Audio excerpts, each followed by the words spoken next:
Hello students, the analogue इलेक्ट्रॉनिक्सच्या सिरीजचं हे आहे lecture number 15. बघा, लास्ट लेक्चरमध्ये आपण डी सी कॅरेक्टरिस्टिक्स, ट्रान्झिस्टर कॉन्फिगरेशनच्या ज्या डी सी कॅरेक्टरिस्टिक्स आहे त्या जवळपास कंप्लीट केल्या होत्या. त्यावर बेस्ड PVC सेटमध्ये असो की गेटमध्ये असो जी क्वेश्चन्स आलेले होते ते सुद्धा आपण जवळपास भरपूर सारे म्हणजे 7-8 क्वेश्चनसुद्धा डिस्कस केलेले आहेत. त्यानंतर आता आपलं प्रायमरी एम असेल की ज्यावर सेट महाराष्ट्र सेट एक्झाममध्ये खूप फोकस होतो म्हणजे AC कॅरेक्टरिस्टिक्स. ट्रान्झिस्टर कॉन्फिगरेशनच्या कोणत्या कॅरेक्टरिस्टिक्स? AC. DC कॅरेक्टरिस्टिक्सबद्दल आपण तर पूर्ण इन्फॉर्मेशन घेतलेलीच आहे. आता AC कॅरेक्टरिस्टिक्सबद्दल बघूया या लेक्चरमध्ये आणि यावर बेस्ड क्वेश्चन्स आपण नेक्स्ट लेक्चरमध्ये घेऊयात. बघा, आपलं मोटिव्ह काय या लेक्चरचं आपलं मोटिव्ह आहे की AC कॅरेक्टरिस्टिक्स ऑफ ट्रान्झिस्टर. ट्रान्झिस्टरच्या AC कॅरेक्टरिस्टिक्सचा स्टडी करणे हे आपलं काय प्रायमरी मोटिव्ह आहे. आता ट्रान्झिस्टरच्या AC कॅरेक्टरिस्टिक्सचा स्टडी करण्या अगोदर आपण काही एक छोटासा टॉपिक डिस्कस करूया. तो म्हणजे काय? RE model. ट्रान्झिस्टर कॉन्फिगरेशनचं RE मॉडेल. जसं की बघा, तुम्ही ग्रॅज्युएशनमध्ये किंवा पोस्ट ग्रॅज्युएशनमध्ये हायब्रिड पॅरामीटर्स याबद्दल ऐकलेलं असेल. हायब्रिड पॅरामीटर्स काय आहे काय नाही. तर ट्रान्झिस्टरच्या AC कॅरेक्टरिस्टिक्स काढण्यासाठी आपण हायब्रिड पॅरामीटरचं मॉडेल सुद्धा यूज करू शकतो. पॅरामीटर्स म्हणतात त्याला. आणि एक दुसरा मॉडेल आहे त्याला म्हणतात RE मॉडेल किंवा ब्रॅकेटमध्ये याचं दुसरं नाव काय आहे की dynamic resistance model. RE model म्हणजे काय? तर डायनामिक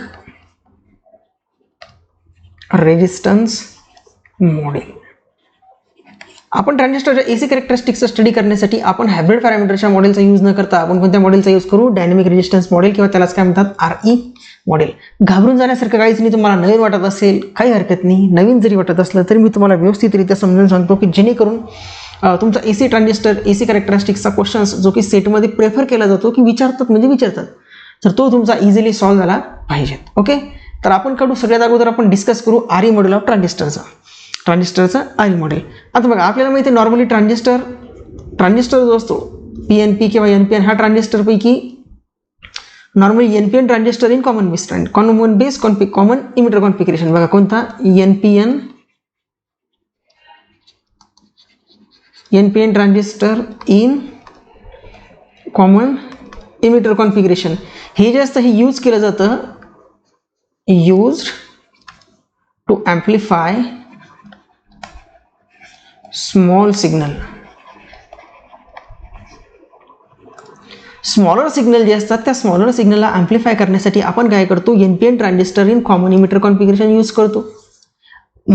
तुम्ही जेव्हा ग्रॅज्युएशनमध्ये किंवा पोस्ट ग्रॅज्युएशनमध्ये जर इलेक्ट्रॉनिक्सचे एक्सपेरिमेंट केले असेल तर तुम्हाला आठवत असेल की आपण ट्रान्झिस्टर ॲम्प्लिफायर किंवा ट्रान्झिस्टरमध्ये स्मॉल सिग्नल ॲम्प्लिफिकेशनसाठी कोणता यूज करतो ट्रान्झिस्टर? तर तो असतो नॉर्मली NPN.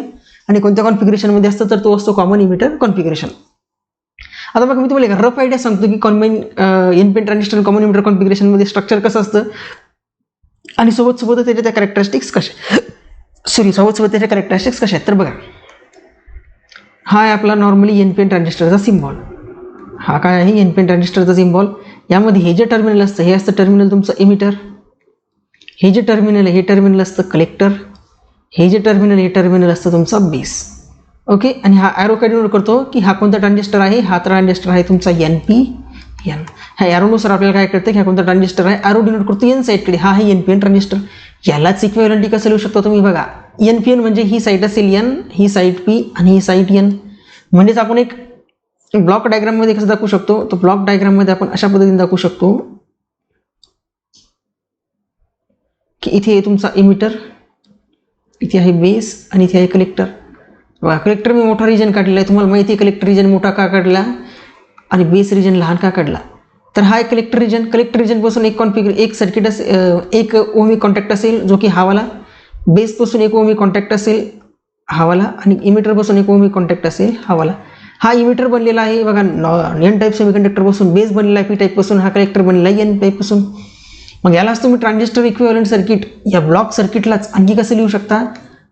तर डायोडच्या फॉर्मॅट्समध्ये बघा, N साईड म्हणजे इकडे डायोडचा असेल निगेटिव्ह टर्मिनल. हा P साईड. खाली पण काय असेल डायोडचा? इकडे N टर्मिनल निगेटिव्ह टर्मिनल.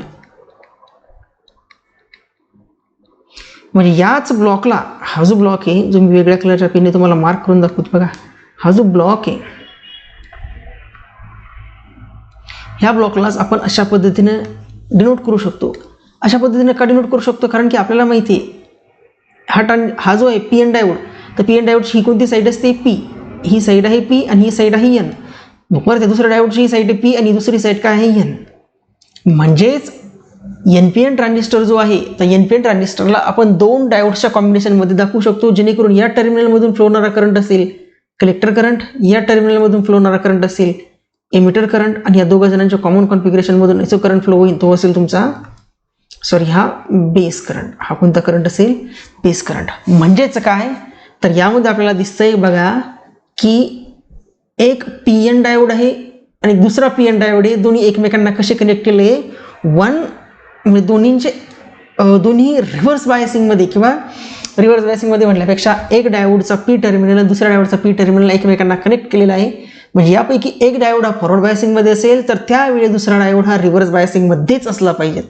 एक डायोड फॉरवर्ड बायसिंगमध्ये असेल तर दुसरा डायोड कसा असेल, रिव्हर्स बायसिंगमध्ये. हा बघा, हा जो जंक्शन आहे तुमचा वरचा, हा कोणता जंक्शन आहे, हा आहे तुमचा कलेक्टर टर्मिनल, हा बेस टर्मिनल. तर हा कोणता जंक्शन आहे, तर कलेक्टर बेस जंक्शन. आणि हा जो जंक्शन आहे खालचा, तर हा डायोड कोणता आहे, जंक्शन डायोड, तर हा आहे तुमचा बेस एमिटर. हा कोणता आहे, बेस एमिटर. आणि वरचा कोणता आहे, कलेक्टर बेस. मग या कलेक्टर बेसलाच आपण काय लिहितो असतो, जंक्शन जे कलेक्टर बेस. आणि हा जो असतो हा कोणता असतो, जंक्शन बेस एमिटर. हा कोणता असतो, जंक्शन बेस एमिटर.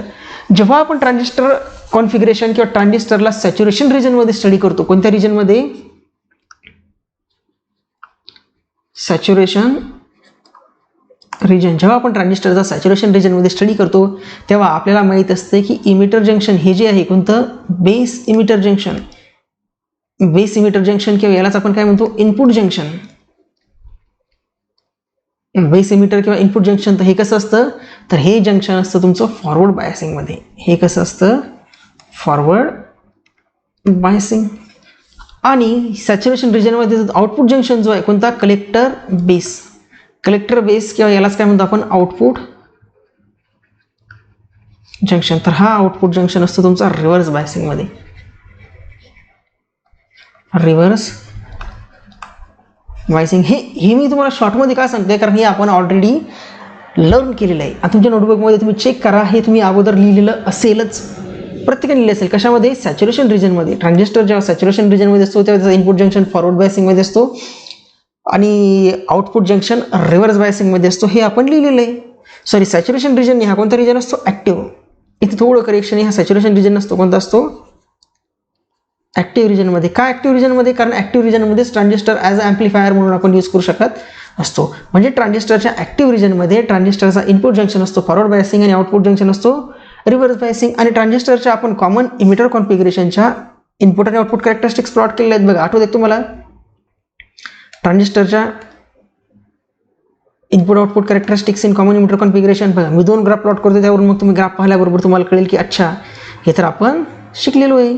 या कॅरेक्टरिस्टिक्स तर आपण ऑलरेडी पाहिलेलं आहे. जेव्हा आपण ट्रान्झिस्टरचे डिफरंट कॉम्बिनेशन बघितलेले होते, common emitter, common base, common collector, त्यावेळेस आपण या ट्रान्झिस्टरच्या कॅरेक्टरिस्टिक्स इथे प्लॉट केलेल्या होत्या. ठीक आहे. आता इनपुट कॅरेक्टरिस्टिक्समध्ये व्होल्टेज कोणतं असेल, बेस इमिटर व्होल्टेज. आणि करंट, इनपुट करंट कोणता असेल, तर इनपुट करंट असेल तुमचा बेस करंट. आउटपुट कॅरेक्टरिस्टिक्समध्ये आउटपुट करंट कोणता असेल, कलेक्टर करंट. आणि आउटपुट व्होल्टेज कोणतं असेल, तर collector emitter voltage. Collector emitter voltage. आता आपल्याला माहिती आहे इनिशियली करंट 0 असतो आणि नंतर काय होतो, करंटची व्हॅल्यू वाढत जाते. इनिशियली बेस करंटची व्हॅल्यू 0 असते आणि नंतर करंटची व्हॅल्यू वाढत जाते. असे 2 प्लॉट आहे. तर हा जो प्लॉट आहे समोरचा, हा असतो तुमचा VCE इज इक्वल टू 5 व्होल्टच्या करस्पॉन्डिंग. आणि हा जो आतला ग्राफ आहे तो असतो तुमचा VCE इज इक्वल टू 10 व्होल्टच्या करस्पॉन्डिंग. इथे असतो तुमचा ओरिजिन. आणि हा जो आहे VCE is equal to 5 volt आणि VCE is equal to 10 volt. तर तुम्हाला माहिती आहे की जर आपण रिव्हर्स बायसिंगमध्ये असणारा आउटपुट व्होल्टेज जर का वाढवलं तर इनपुटमधून फ्लो होणारा हा बेस करंट काय होत होता, वाढत होता. आणि वाढत कशामुळे होता, तर due to Early effect.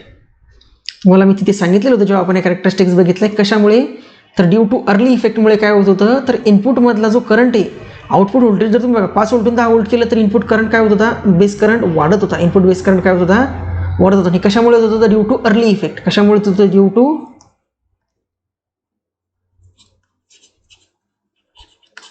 Due to Early effect, हा जो फिनॉमिनन होता अर्ली इफेक्टचा, ह्या अर्ली इफेक्टच्या फिनॉमिननच्या अकॉर्डिंग हे रिझन होतं. आणि हे आपण ऑलरेडी जेव्हा आपण ट्रान्झिस्टरचे डिफरंट कॉन्फिगरेशनचा स्टडी केला होता तिथे आपण घेतलेलं आहे. आउटपुट कॅरेक्टरिस्टिक्स सुद्धा तुम्हाला आठवत असेल की आउटपुट कॅरेक्टरिस्टिक्स आपण अशा पद्धतीने प्लॉट केले होते. ते आउटपुट कॅरेक्टरिस्टिक्स हा असतो बघा, base current IB is equal to 10 micro ampere, IB is equal to 10 micro एम्पियरच्या करस्पॉन्डिंग, आणि हा प्लॉट असतो IB is equal to 20 micro एम्पियरच्या करस्पॉन्डिंग. म्हणजे यामध्ये तुम्हाला दिसतंय की जसं तुम्ही इनपुटमधून फ्लो होणारा बेस करंट वाढवताय, जसं तुम्ही इनपुटमधून फ्लो होणारा बेस करंट वाढवताय बघा 10 वरून 20 पर्यंत, तसा आउटपुटमधून फ्लो होणारा कलेक्टर करंट पण सुद्धा काय होतोय, वाढतोय. आउटपुटमधून फ्लो होणारा कलेक्टर करंट पण काय होतोय, यामध्ये वाढतोय. म्हणजे तुम्हाला यावरून एक गोष्ट क्लिअर झाली की ट्रान्झिस्टरच्या इनपुट कॅरेक्टरिस्टिक्समध्ये इनपुट करंट वाढवण्यासाठी आउटपुट व्होल्टेज इन्क्रीज करावं लागतं, आणि ट्रान्झिस्टरच्या आउटपुट कॅरेक्टरिस्टिक्समध्ये आउटपुट करंट वाढवण्यासाठी इनपुट करंट वाढवावा लागतो. म्हणून आपण याला ट्रान्झिस्टरला काय म्हटलं होतं, ट्रान्झिस्टरला म्हटलं होतं आपण करंट कंट्रोल डिव्हाइस. का? कारण इनपुटमधला जो करंट आहे हा बेस करंट हा आउटपुटमधून फ्लो होणारा करंटची व्हॅल्यू काय करत असतो, मॉडिफाईड करत असतो, किंवा करंट आउटपुटमधून फ्लो होणाऱ्या करंटची व्हॅल्यू चेंज करत असतो. म्हणून याला करंट कंट्रोल डिव्हाइस म्हटलं होतं आपण. ह्या ट्रान्झिस्टरच्या हे जाई या कोणत्या कॅरेक्टरिस्टिक्स आहे, ह्या तर आहे इनपुट कॅरेक्टरिस्टिक्स, आणि ह्या ज्या आहेत ह्या कोणत्या कॅरेक्टरिस्टिक्स आहे, तर ह्या आहे तुमच्या आउटपुट कॅरेक्टरिस्टिक्स. आता ह्या सर्व कॅरेक्टरिस्टिक्स इनपुट आणि आउटपुट आपण ऑलरेडी घेतलेल्या आहे. या कॅरेक्टरिस्टिक्स आपण काय घेतलेलं आहे, ऑलरेडी डिस्कस केलं आहे. मग तुम्ही म्हणसान ऑलरेडी डिस्कस केलं आहे, इथे का घेतलं, कारण इथे मी याच्यासाठी घेतलं कारण की आपल्याला या कॅरेक्टरिस्टिक्सचा काहीतरी यूज करून ट्रान्झिस्टर कॉन्फिगरेशनचा AC डायनॅमिक रेजिस्टन्स डिफाईन करायचा आहे. बघा, जर आपण इनपुट कॅरेक्टरिस्टिक्स घेतल्या तर तुम्हाला दिसतं ह्या ग्राफचा स्लोप काय मिळेल, हा जो ग्राफ आहे ह्या ग्राफचा स्लोप काय मिळेल तुम्हाला बघा. वाय ॲक्सिसवर आहे करंट, एक्स ॲक्सिसवर व्होल्टेज, वाय ॲक्सिसवर current, X axis voltage. I/V काय मिळत असतो, V इक्वल टू IR असतो. तर I/V काय मिळेल, 1 रेजिस्टन्स. म्हणजेच यावरून आपल्याला दिसतंय की AC डायनॅमिक रेजिस्टन्स जो असतो RE म्हणजे काय असतो, इनव्हर्टर टर्मिनलचा इनपुट AC रेजिस्टन्स. तर हा तुमचा change in input voltage. Input कोणता आहे, तर base emitter voltage upon change in base current. ही जी व्हॅल्यू आहे RE याला काय म्हणतात, AC डायनॅमिक रेजिस्टन्स. हा जो आहे RE, ह्या RE ला काय म्हणतात, ही जी व्हॅल्यू आहे RE याला म्हणतात AC डायनॅमिक. समोरच्या स्लाइडवर लिहितो मी RE ची व्हॅल्यू, समोरच्या स्लाइडवर लिहितो परत आणि ते डिफाईन करतो. हा जो आहे RE ज्याची व्हॅल्यू आहे equal to RE is equal to काय घेतला आपण, चेंज इन व्होल्टेज जे कोणतं असतं base emitter upon change in current base current. तर यालाच आणखी कसं डिफाईन करू शकतो मी, differentiation of base emitter voltage versus differentiation of base current. तर ही जी व्हॅल्यू आहे RE, ह्या REच्या व्हॅल्यूला म्हणतात AC dynamic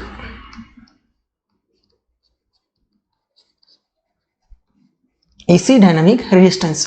AC dynamic resistance. आणि हीच व्हॅल्यू कॅल्क्युलेट करणे आपलं काय असतं, या RE मॉडेलचं प्रायमरी मोटिव्ह. RE मॉडेलचं आपलं काय आहे, प्रायमरी मोटिव्ह काय काढणे, ह्या AC transistor AC dynamic resistance calculate करणे हा काय आपलं RE मॉडेलचा प्रायमरी मोटिव्ह आहे.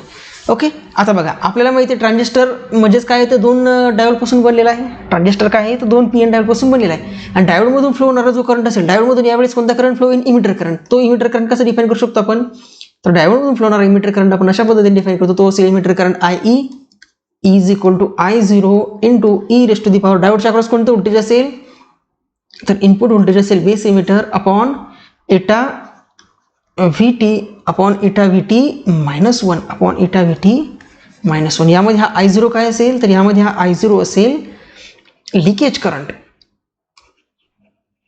I0 काय असेल, लिकेज करंट. इटा काय असेल, यामध्ये हा इटा असतो रिकॉम्बिनेशन फॅक्टर. इटा काय असतो, रिकॉम्बिनेशन फॅक्टर. हा VT जो आहे VT, तर VTची व्हॅल्यू किती असते तुम्हाला सगळ्यांना माहिती. VTची व्हॅल्यू काय असते, K beta T upon E. याला काय म्हणतो आपण, थर्मल व्होल्टेज. याला काय म्हणतात, थर्मल व्होल्टेज. आणि हा जो आहे I0 रिव्हर्स सॅच्युरेशन करंट किंवा लिकेज करंट, रिकॉम्बिनेशन फॅक्टर आणि VT. तर यामध्ये बघा, जर का तुमचा ट्रान्झिस्टर सिलिकॉनचा असेल, तर सिलिकॉनसाठी रिकॉम्बिनेशन फॅक्टरची व्हॅल्यू असते 1. आणि तो जर का तुम्ही T is equal to 20 degree सेल्सिअसवर घेत असाल, किंवा 20 डिग्री सेल्सिअस किंवा यालाच काय म्हणू आपण 293 केल्विन, 20 डिग्री सेल्सिअस किंवा 293 केल्विन, तर त्या सिच्युएशनमध्ये हा जो थर्मल व्होल्टेज VT, या थर्मल व्होल्टेज VTची व्हॅल्यू असते 26 मिलीव्होल्ट. 26 मिलीव्होल्ट हा जो थर्मल व्होल्टेजवाला फॉर्म्युला आहे, थर्मल व्होल्टेजची व्हॅल्यू मिळते बघा तुम्हाला 20 डिग्री सेल्सिअसला VT is equal to 26 volt, 26 millivolt. आणि हा आहे तुमचा इनपुटमधून फ्लो होणारा इमिटर करंट, ट्रान्झिस्टरमधून फ्लो होणारा किंवा ट्रान्झिस्टरच्या आउटपुटमध्ये मिळणारा तुम्हाला इमिटर करंट, किंवा हा ट्रान्झिस्टरच्या डायोडपासून बनलेला आहे, तर डायोडमधून फ्लो होणारा करंट. मग जर का आपण काय केलं, सर्व व्हॅल्यूज यामध्ये पुटअप केला आणि RE म्हणजे बेस इमिटर व्होल्टेजचा with respect to base current जर डेरिव्हेटिव्ह घेतला, तर आपल्याला RE ची व्हॅल्यू बघा काय मिळते, तर आपल्याला RE मिळतो तुम्हाला RE is equal to, general formula आहे RE is equal to VT upon eta into emitter current IE. हा आहे जनरल फॉर्म्युला कशाचा, तर हा जनरल फॉर्म्युला आहे तुमचा AC डायनामिक रेजिस्टन्सचा. AC डायनामिक रेजिस्टन्सचा आहे जनरल फॉर्म्युला. पण जर का आपण इटा इज इक्वल टू 1 आणि VT is equal to 26 millivolt ह्या जर व्हॅल्यू पुटअप केल्या, तर तुम्हाला AC डायनामिक रेजिस्टन्स RE ची व्हॅल्यू डायरेक्टली ऑब्टेन होईल. ती मिळेल तुम्हाला 26 millivolt upon emitter current IE. आणि आपण आता इथून पुढे हीच टर्म लक्षात ठेवायची आहे की AC डायनामिक रेजिस्टन्स जो आहे RE, त्याची कोणती व्हॅल्यू यूज करणार तुम्ही, तर RE ची व्हॅल्यू यूज करणार तुम्ही 26 millivolt upon emitter current IE. तर ही व्हॅल्यू लक्षात ठेवायची आहे AC डायनामिक रेजिस्टन्सची. आणि ही AC डायनामिक रेजिस्टन्सची व्हॅल्यू आपल्याला ट्रान्झिस्टरच्या AC कॅरेक्टरिस्टिक्स कॅल्क्युलेट करण्यासाठी भरपूर वेळा यूज होणार आहे. मग आता 26 मिलीव्होल्ट इथं नंबर आहे, आता यामध्ये काढायचा असतो AC डायनामिक रेजिस्टन्समध्ये तुम्हाला सगळ्यात पहिली टास्क असते इमिटर करंट कॅल्क्युलेट करणे. मग इमिटर करंट कसं कॅल्क्युलेट करणार आपण, तर इमिटर करंट कॅल्क्युलेट करणार बाय अनालायझिंग DC अनालिसिस. तर जे आपण DC सर्किट अनालिसिस अगोदर बघितलेले मागच्या लेक्चरपर्यंत, तर त्यामध्ये जसं आपण इमिटर कॅल्क्युलेट केला, बस त्याच पद्धतीने काय करायचं आहे, इमिटर करंट कॅल्क्युलेट करायचा आहे. मग काय लिहिणार आपण यामध्ये, emitter current IE is calculated, emitter current IE is calculated by using DC analysis technique. DC analysis टेक्निकचा यूज करून काय करायचं, तुम्हाला इमिटर करंट काढायचं आहे, नंतर ती व्हॅल्यूमध्ये पुटअप करायची, मग मिळेल तुम्हाला RE. मग काय मिळेल RE. बघा ट्रान्झिस्टरमध्ये बघा सेकंड डायोड जो आहे, सेकंड डायोड कुठे तो, हा वाला डायोड, हा डायोड कशामध्ये, हा डायोड आहे बघा, हा JCB आउटपुट जंक्शन किंवा सेकंड वाला डायोड कशामध्ये, तर तो आहे बघा इथे रिव्हर्स बायसिंगमध्ये. आणि रिव्हर्स बायसिंगमध्ये जे व्होल्टेज असतं, रिव्हर्स बायसिंगमध्ये जो इम्पिडन्स असतो तो आपल्याला माहिती आहे नॉर्मली कसा असतो, हायर असतो. नॉर्मली रिव्हर्स बायसिंगमध्ये रेजिस्टन्स कसा असतो, हायर असतो. मग यामध्ये आपण काय लिहू की since the output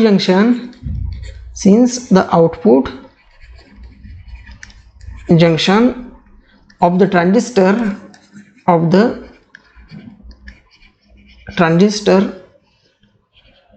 is in reverse biasing, so that the resistance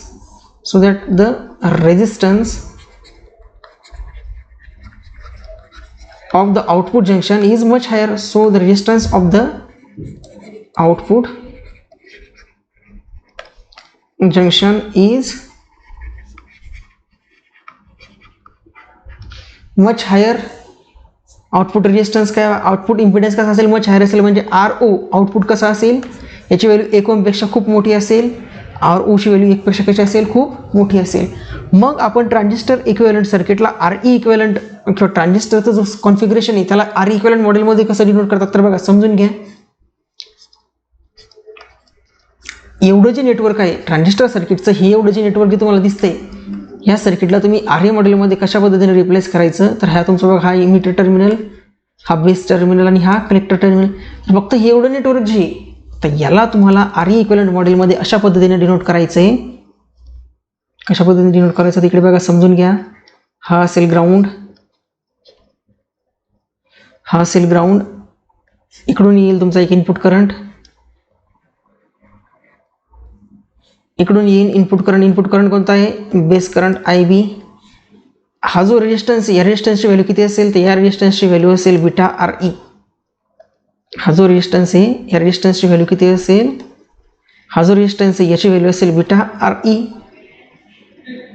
इकडे एक मिनिट हा.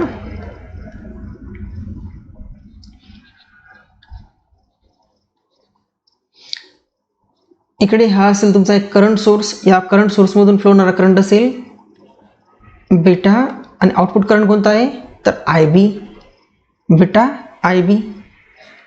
आय बी का तुम्ही हायब्रिड पॅरामीटर्समध्ये हे सर्किट डिस्कस केलं असेल. हा कोणता असतो करंट सोर्स आणि हा कोणता आहे व्होल्टेज सोर्स. हा आहे व्होल्टेज सोर्स आणि तो आहे करंट सोर्स. व्होल्टेज सोर्सच्या सिरीजमध्ये रेजिस्टन्स आणि करंट सोर्सच्या रेजिस्टन्स कुठे असतो पॅरललमध्ये. करंट सोर्सच्या कुठे असतो पॅरललमध्ये. मग पॅरललमध्ये कोणता रेजिस्टन्स आहे आउटपुटचा तर तो असेल output I zero. Output R zero. आणि यामधून फ्लो होणारा करंट कोणता असेल कलेक्टर करंट आय सी. यामधून फ्लो होणारा करंट असेल कलेक्टर करंट आय सी.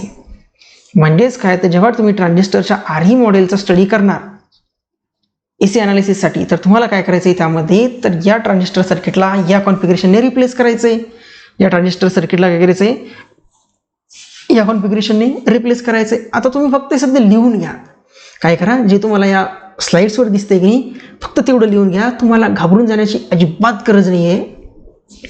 तुम्हाला सेटमधले प्रिव्हियस इयरचे क्वेश्चन्स मी तुम्हाला इतक्या सिंपल वेने सॉल्व्ह करून दाखवणार की तुम्हाला हे सर्व गोष्टी काय होतील डोक्यात नाही राहिल्या तरी चालतील. तुमचं तरी क्वेश्चन सॉल्व्ह होईल. एकदम सिंपल मेथड आहे. फक्त काय करायचं तुम्ही सध्यापुरते नोट करून घ्या. जेव्हा तुम्ही प्रिव्हियस इयरचे क्वेश्चन सॉल्व्ह करणार तेव्हा तुम्हाला समजेल की ह्या सर्व गोष्टी फक्त दिसायलाच भीतीदायक वाटतात. ॲक्च्युअलमध्ये एक्झाममधला क्वेश्चन सॉल्व्ह करणे खूप सोपी टास्क आहे. ओके. आता येऊ आपण आपल्या मेन पर्पजकडे जो की काय आपला एसी अनालिसिस. जो की काय आहे आपला एसी अनालिसिस. ट्रान्झिस्टर कॉन्फिगरेशनचा एसी अनालिसिस. तर एसी अनालिसिस आपण सगळ्यात अगोदर करणार फिक्स बायसचा. फिक्स बायस्ड किंवा याला अजून आपण डायरेक्ट बायस्ड.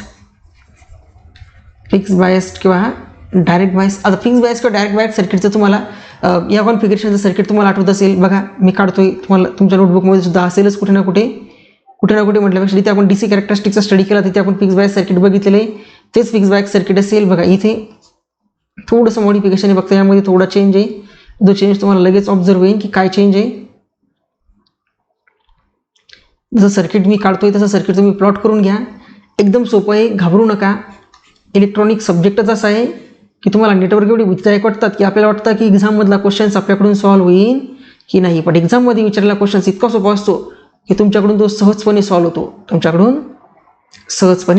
त्यामुळे घाबरून जायचं नाही. फक्त सर्किटच भीतीदायक वाटतात पण सर्किट सॉल्व्ह करण्याची प्रोसेस जी आहे ती एकदम सोपी असते. सध्या मी फक्त याला काय करतोय नावं डिनोट करतोय जेणेकरून काय होईल तुम्हाला हे सर्किट समजण्यासाठी सोपं होईल. हाय बघा input capacitor C. Input capacitor C. यामधून फ्लो होणारा करंट असेल इनपुट करंट आय. यामधून फ्लो होणारा करंट असेल इनपुट करंट आय. इथे असेल तुमचं एसी इनपुट सिग्नल. इथे काय असेल एसी इनपुट सिग्नल हे अप्लाय केले असेल with respect to ground. AC input signal with respect to ground apply केले जातील. इथे असेल तुमचा इनपुट. हा काय असेल इनपुट. हा इनपुट कॅपॅसिटर सी. यामधून फ्लो होणारा करंट असेल input current I. Input current I. इथे तुमचं DC power supply VCC. DC power supply VCC आणि आउटपुट ऑप्टेन तुम्हाला इथे हा जो कॅपॅसिटर आहे या कॅपॅसिटरच्या अक्रॉस काय होईल इथे आउटपुट व्होल्टेज या ग्राउंड टर्मिनलच्या रिस्पेक्टमध्ये काय होईल ऑप्टेन होईल. या ग्राउंड टर्मिनल आणि ह्या दोन टर्मिनल जे या दोन टर्मिनलच्या अक्रॉस काय होईल इथे आउटपुट व्होल्टेज V0 ऑप्टेन होईल. Output voltage V0 obtain. हा जो असेल हा असेल तुमचा इमिटर कॅपॅसिटर CE आणि हा असेल इमिटर रेजिस्टर RE. ट्रान्झिस्टरचं हे जे टर्मिनल आहे हे तुमचा बेस. हा टर्मिनल म्हणजे इमिटर आणि हा टर्मिनल म्हणजे कलेक्टर. आता हे तुमचं फिक्स बायस सर्किटचं फिक्स बायस या कॉन्फिगरेशनचं electronic circuit using NPN transistor. आता याचा आपल्याला एसी अनालिसिस करायचा आहे. याचा आपल्याला एसी सर्किट अनालिसिस करायचं असेल किंवा यामध्ये जर का आपल्याला output voltage current gain voltage gain input resistance input impedance output impedance ह्या सर्व क्वांटिटी जर काढायच्या असतील तर तुम्हाला काही स्टेप्स फॉलो करावे लागतील. त्यामध्ये मी 1 नंबरचे स्टेप्स लिहितोय आणि आपण सोल्युशन करत असताना सुद्धा या स्टेप बाय स्टेपच जाणार. बघा पहिली स्टेप काय आहे तर पहिली स्टेप्स आहे आपली की काय करणे इमिटर करंट कॅल्क्युलेट करणे. काय करायचं पहिली steps using DC analysis calculate emitter current. सगळ्यात पहिल्या स्टेप्समध्ये काय करायचं आहे आपल्याला इमिटर करंट कॅल्क्युलेट करायचं आहे. आणि इमिटर करंट कोणत्या मेथडने काढायचं तर DC अनालिसिस. आणि DC अनालिसिसमध्ये तर तुम्ही सर्वजण तरबेज झाले आहात का? कारण की मागच्या 3-4 लेक्चर्सपासून आपण डीसी अनालिसिसचा स्टडी करत होतो. बघा, एसी सर्किटमध्ये डीसी अनालिसिस जर का तुम्हाला आलं नाही तर तुमचा एसीचा क्वेश्चन सुद्धा सॉल्व्ह होणे नाही. म्हणून मी डीसी अनालिसिस खूप डिटेलमध्ये घेतलं, जेणेकरून तुम्हाला एसी सर्किटमध्ये त्या डीसी अनालिसिसचा फायदा होईल. ही झाली पहिली स्टेप्स, ज्यामध्ये तुम्हाला सगळ्यात अगोदर काय काढायचं आहे, इमिटर करंट काढायचा आहे IE. आणि तो इमिटर करंट कसा काढायचा आहे, तर जो आपण डीसी सर्किटमध्ये इमिटर करंट काढला होता बस त्याच वेळेनं कॅल्क्युलेट करायचं. ही झाली पहिली स्टेप्स. दुसरी स्टेप जी आहे, तर दुसऱ्या स्टेप्समध्ये काय करायचं, तर दुसऱ्या स्टेप्समध्ये फॉर्म्युल्यामध्ये व्हॅल्यू पुटअप करायची. कोणता? तर AC dynamic resistance RE is equal to आपल्याकडे आहे 26 millivolt upon emitter current IE. यामध्ये व्हॅल्यू पुटअप करून काय करायचं, एसी डायनॅमिक रेजिस्टन्सची व्हॅल्यू कॅल्क्युलेट करायची. AC dynamic resistance, AC dynamic रेजिस्टन्सची व्हॅल्यू काय करायची, नंतर सेकंड स्टेपमध्ये कॅल्क्युलेट करून घ्यायची. आता थर्ड स्टेपमध्ये काय करायचं आहे आपल्याला, तर थर्ड स्टेप जी आहे, थर्ड स्टेपमध्ये आपण कॅल्क्युलेट करणार input impedance ZI, output impedance Z0. Input impedance जर काढायचं असेल तर ZI कॅल्क्युलेट करणार आपण, आउटपुट इम्पिडन्स Z0 कॅल्क्युलेट करणार, व्होल्टेज गेन सुद्धा कॅल्क्युलेट करू शकणार तुम्ही आणि करंट गेन सुद्धा कॅल्क्युलेट करू शकणार. या सर्व व्हॅल्यू आपण कॅल्क्युलेट करणार. पण या सर्व व्हॅल्यू कॅल्क्युलेट करण्यासाठी तुम्हाला काही फॉर्म्युले लक्षात ठेवायचे असतात आणि ते फॉर्म्युले कसे येतात आणि कसे लक्षात ठेवायचे हे बघा तुम्हाला नेक्स्ट स्लाइडमध्ये सांगतो. सगळ्यात अगोदर आपण काय करणार, तर हे जे नेटवर्क दिसतं एवढं, हे सर्व नेटवर्कला RE इक्विव्हॅलंट मॉडेलमध्ये डिनोट करणार. RE इक्विव्हॅलंट मॉडेलमध्ये काय करणार, त्याचं सर्किट कन्व्हर्सेशन. तर बघा, RE इक्विव्हॅलंट मॉडेलमध्ये सर्किट कन्व्हर्सेशन हे सुद्धा तुम्हाला लक्षात ठेवण्याची गरज नाही. RE इक्विव्हॅलंटचं सर्किट कॉन्फिगरेशन सुद्धा तुम्हाला लक्षात ठेवण्याची गरज नाही. लक्षात जर ठेवायचं असेल तर काय करायचं आहे, समोर मी तुम्हाला आता जे 3-4 फॉर्म्युले लिहून देईन, फक्त तेवढे फॉर्म्युलेच लक्षात ठेवायचे. बस तेवढे फॉर्म्युले जर तुम्ही लक्षात ठेवले तर तुमचं एसी कॉन्फिगरेशनचं सर्किट किंवा एसी कॉन्फिगरेशनमध्ये आलेला क्वेश्चन तुमचा एकदम इझिली सॉल्व्ह होऊन जाईल, एकदम इझिली. पण हे सर्व गोष्टी तुमच्या नोटबुकमध्ये असल्या पाहिजेत, कारण काय झालं डे टू डे सेट एक्झामची कॉम्पिटिशन लेवल सुद्धा त्यांनी वाढवलेली आहे. त्यामुळे तुम्हाला कधी सर्किट सुद्धा विचारू शकतात. तर तुम्हाला हे सर्किट जर का लक्षात असेल तर तुमचा या सर्किटवर बेस क्वेश्चन सुद्धा इझिली सॉल्व्ह होऊ शकतो. बाकी आतापर्यंत सर्किटचा कधी विचारलेलं नाही आहे. हा जो रजिस्टर आहे, या रजिस्टरची व्हॅल्यू किती असते, तर या रजिस्टरची व्हॅल्यू असते बीटा RE. हा जो रजिस्टर आहे, ह्या रजिस्टरची व्हॅल्यू असते बीटा RE. हा जो रजिस्टर आहे, हा आहे तुमचा बेस रजिस्टर RB. ह्या दोन टर्मिनल या RB आणि बीटा RE या दोघा जणांचं कॉन्फिगरेशन जे याचा कंबाईन, याच्यामधून फ्लो होणारा करंट असेल तुमचा बेस करंट IB, यामधून फ्लो होणारा करंट असेल बेस करंट IB. या दोन टर्मिनलमधलं जे इनपुट इम्पिडन्स असेल ते असेल ZI. या दोन टर्मिनलमधलं इनपुट इम्पिडन्स ZI. हा जो करंट सोर्स आहे, हा करंट सोर्स कोणता आहे तुमचा, तर हा करंट सोर्स आहे बीटा IB. हा जो करंट सोर्स आहे बीटा IB. हा जो रजिस्टर आहे R0 आणि हा जो रजिस्टर आहे तो रजिस्टर आहे RC. या दोन टर्मिनल्समधला जो आउटपुट इम्पिडन्स आहे तो आहे तुमचा Z0. यामधून फ्लो होणारा करंट असेल आउटपुट करंट I0. यामधून फ्लो होणारा करंट असेल कलेक्टर करंट IC. यामधून फ्लो होणारा करंट असेल कलेक्टर करंट IC. आणि हे जे काय केलेलं तुमचा इमिटर टर्मिनल ग्राउंडेड. आता बघा, ZI इनपुट इम्पिडन्स ZI म्हणजेच काय आहे, तर या RB आणि बीटा RE दोघा जणांचं पॅरलल कॉम्बिनेशन. बघा, इनपुट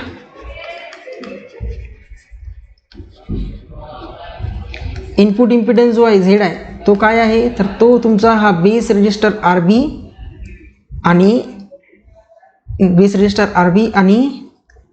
बीटा RE हे दोघा जणांचं काय पॅरलल कॉम्बिनेशन.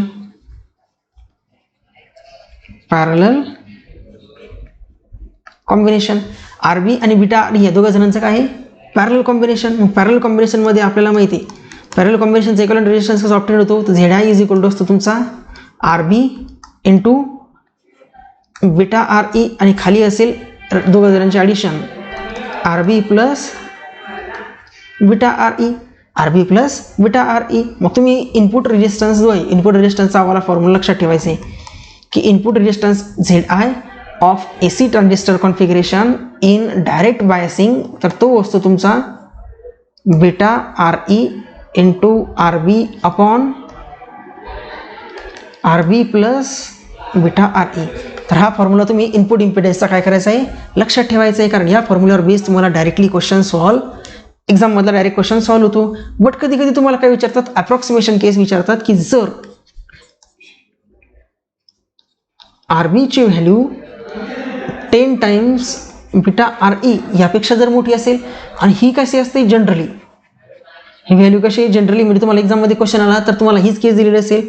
मग या सिच्युएशनमध्ये तुमचा जो इनपुट इम्पिडन्स असेल झेड आय, तो इनपुट इम्पिडन्स झेड आय जो आहे तो इनपुट इम्पिडन्स झेड आयची अप्रॉक्सिमेट व्हॅल्यू असते बीटा आर ई.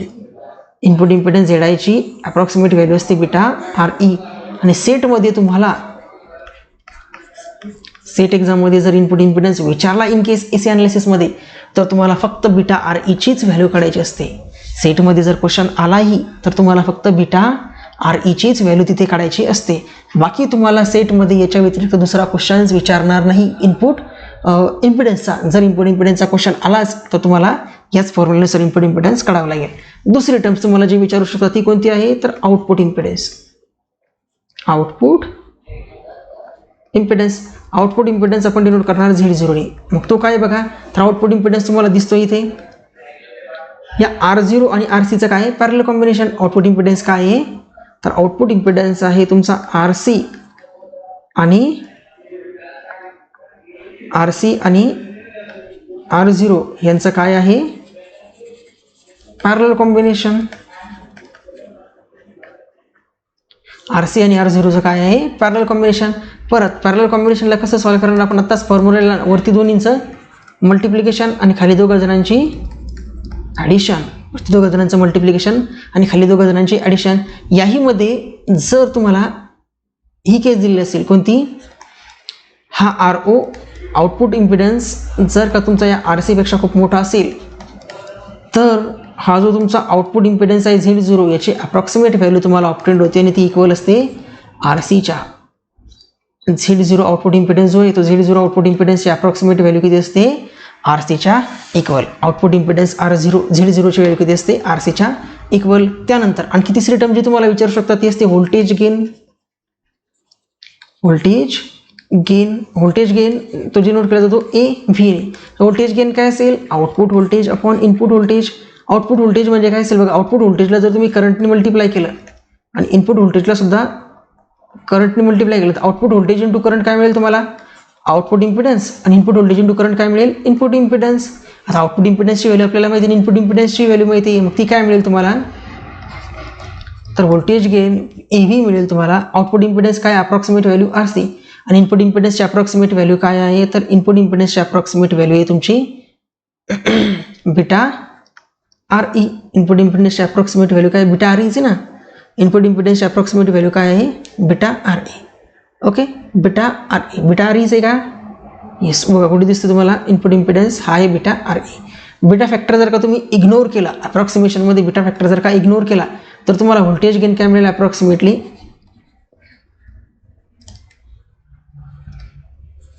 अप्रॉक्सिमेटली तुम्हाला व्होल्टेज गेन मिळेल RC upon RE. RC upon RE आणि हा तुम्हाला मायनस मिळेल. मायनस का मिळेल कारण की आउटपुट इम्पिडन्स आपण रिव्हर्स बायसिंगमध्ये मोजतो आणि इनपुट इम्पिडन्स फॉरवर्ड बायसिंगमध्ये म्हणून इथे मिळेल मायनस सिम्बॉल. आणि तुम्हाला सेटमध्ये आतापर्यंत या टर्मवर किंवा या फॉर्म्युल्यावर बेस्डच क्वेश्चन्स विचारलेले आहे. सेटमध्ये आतापर्यंत या फॉर्म्युल्यावर बेस लास्ट 2020 असो 2021 असो 2019 असो कंटिन्यू 3 इयरमध्ये तुम्हाला फक्त या फॉर्म्युल्यावर बेस्ड क्वेश्चन विचारलेले आहेत. Voltage gain of transistor configuration in AC analysis तो असतो तुमचा -RC अपॉन RE ज्यामध्ये RE जो असतो तो REची व्हॅल्यू आहे बघा 26 millivolt upon emitter current IE. बस फक्त तुम्हाला REची व्हॅल्यू कॅल्क्युलेट करावी लागते. REची व्हॅल्यू जर तुम्ही कॅल्क्युलेट केली RC सर्किटमध्ये दिलेलाच असेल त्याला जर तुम्ही RE ने डिवाइड केलं तर तुमचा सेटमधली या 3 इयरचे आलेले क्वेश्चन्स इझिली सॉल्व्ह होऊन जातील. सेटमध्ये आतापर्यंत विचारले 3 क्वेश्चन सॉल्व्ह होतील. मग बघा तुम्हाला पॅरामीटर्स कोणते लक्षात ठेवायचे तर तुम्हाला पॅरामीटर्स लक्षात ठेवायचे की इनपुट इम्पिडन्स ZI हा अप्रॉक्सिमेटली इक्वल असतो तुमचा beta RE. Output impedance Z0 is approximately equal to RC. Voltage gain AV is approximately equal to -RC upon RE आणि current gain AI which is approximately equal to beta. तर तुम्हाला AC analysis in direct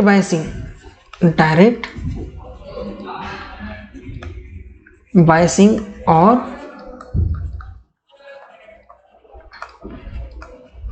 fixed बायसिंगमध्ये जर काही लक्षात ठेवायचं असेल तर ह्या ज्या 4 टर्म्स आहेत तर ह्या 4 टर्म्स तुम्ही लक्षात ठेवायचे. तुमच्या एक्झाममध्ये सेट एक्झाममध्ये आलेले सर्व क्वेश्चन्स तुमचे ह्या 4 टर्मनेच सॉल्व्ह होतील. या 4 टर्मनेच काय होतील, सेटमधले सगळे प्रश्न सॉल्व्ह होतील. याच्या व्यतिरिक्त तुम्हाला नवीन असं दुसरं काहीच करण्याची गरज नाही ना. तुम्हाला हे एवढं चित्रविचित्र सर्किट लक्षात ठेवण्याची गरज, हे इथे दिसतंय ते, हे सर्किट लक्षात ठेवण्याची गरज नाही ना. तुम्हाला याचं कन्व्हर्सेशन करण्याची गरज. तुम्ही फक्त हा इमिटर करंट जर कॅल्क्युलेट केला, त्या इमिटर करंटने तुम्ही जर आर ई कॅल्क्युलेट केला आणि ह्या आर सी जो इथे दिलेला असेल या आर सीला जर तुम्ही आर ईने डिव्हाइड केलं तर तुम्हाला ट्रान्झिस्टरचा AC गेन मिळून जाईल, व्होल्टेज गेन तुम्हाला मिळून जाईल. आणि नॉर्मली सेटमध्ये आतापर्यंत AC कॅरेक्टरिस्टिक्समध्ये व्होल्टेज गेन भरपूर वेळा विचारलेला आहे, व्होल्टेज गेनच भरपूर वेळा विचारलेला आहे. बघा फॉर एक्झाम्पल एक मी तुम्हाला एक्झाम्पल घेऊन दाखवतो जेणेकरून काय होईल तुम्हाला आयडिया येऊन जाईल की त्या सर्किटला कसं सॉल्व्ह करायचं आहे. बघा एक्झाम्पल, सीटचे ऑथेंटिक क्वेश्चन्स मी नेक्स्ट लेक्चरमध्ये घेईन. इथे तुम्हाला एक जनरल एक्झाम्पल घेऊन दाखवतो. बघा जनरल एक्झाम्पल सॉल्व्ह करतो मी, त्यानुसार तुम्हाला एक आयडिया येऊन जाईल की कशा पद्धतीचे क्वेश्चन्स विचारतात, कशा पद्धतीचे क्वेश्चन्स तुम्हाला विचारू शकतात. बघा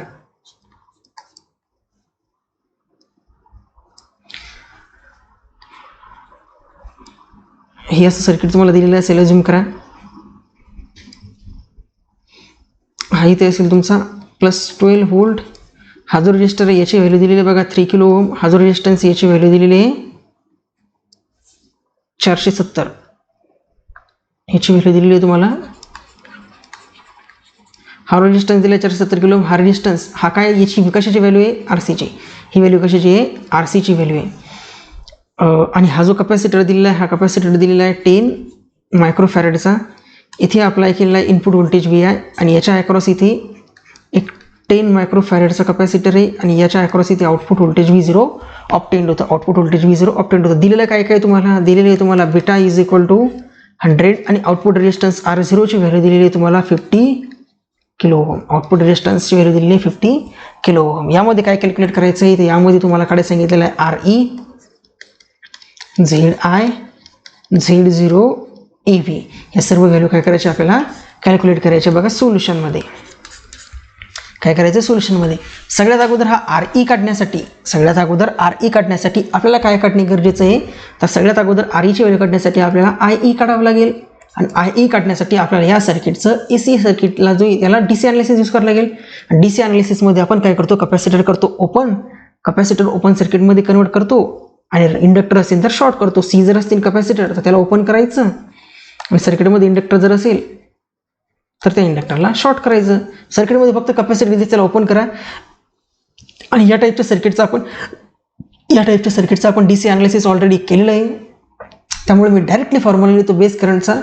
तुम्ही तुमच्या नोटबुकचे पेजेस पलटून बघा. या टाईपच्या सर्किटचा आपण DC अनालिसिस ऑलरेडी केलेला आहे आणि या सर्किटमध्ये आपल्याला बेस करंटचा फॉर्म्युला मिळालेला होता, तो होता VCC minus VBE upon RB. VCC minus VBE upon RB. तर गिवन सर्किटमध्ये तुम्हाला VCC दिलेला आहे बघा हा 12 व्होल्ट.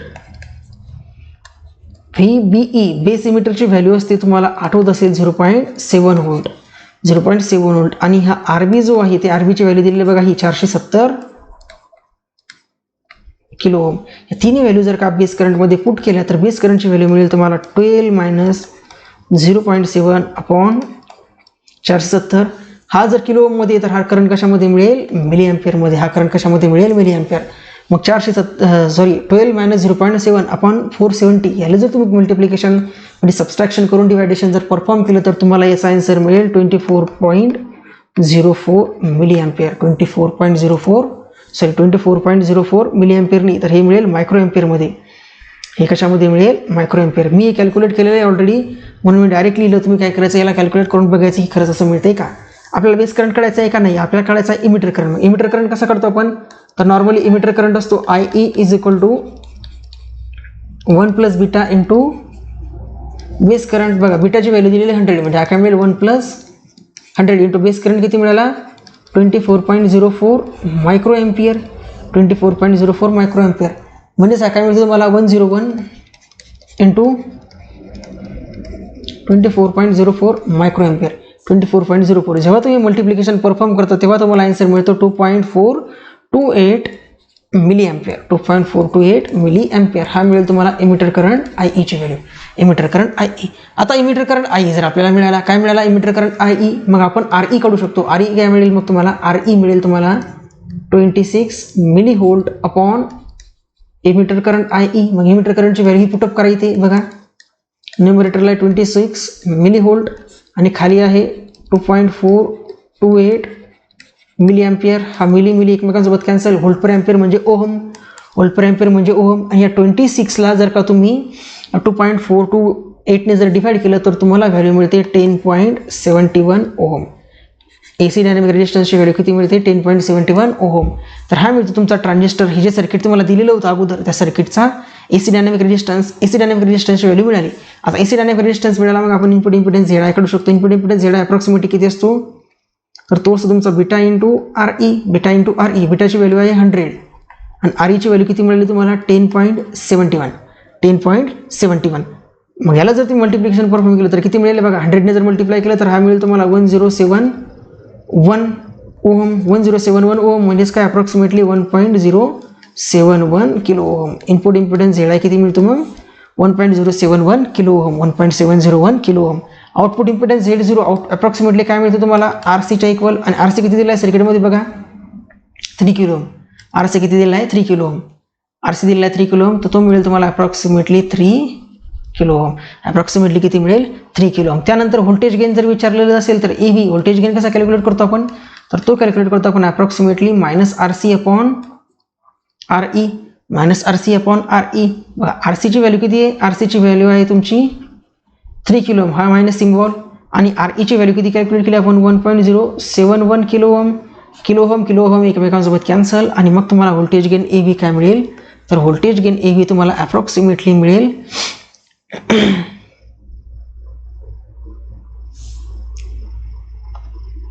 कुठे देऊ, हा 3 किलो ओहम. 3 किलो ओहमला जर का तुम्ही 1.071 याने जर का मल्टिप्लाय केलं, याने जर का डिवाइड केला तर तुम्हाला त्याचा आन्सर किती मिळेल, तर तुम्हाला त्याचा आन्सर मिळेल -280.11.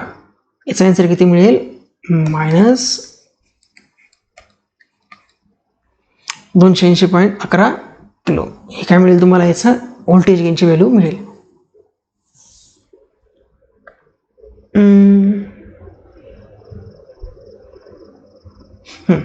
याची व्हॅल्यू तुम्हाला ही अप्रॉक्सिमेटली एकदा चेक करून घ्याल ही व्हॅल्यूज मिळते का तर.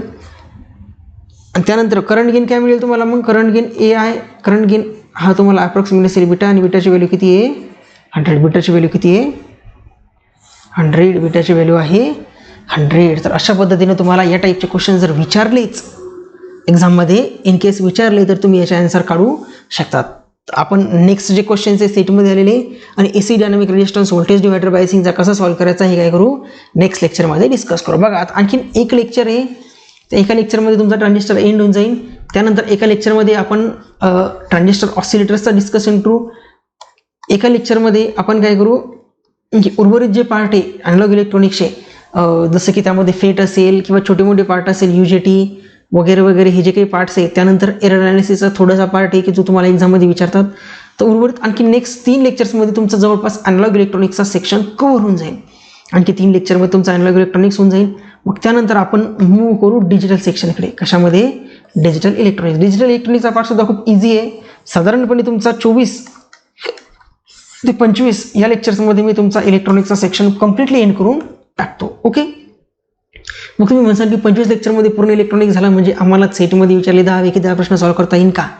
तर बघा, मी तुम्हाला 25 लेक्चरमध्ये एवढा पोर्शन शिकवेल की तुमचे सेटच्या 10 पैकी 7 प्रश्न तुमचे इझिली अटेम्प्ट होतील आणि उर्वरित 3 पैकी तुम्ही एखादा क्वेश्चन आणखी सॉल्व्ह करू शकतात.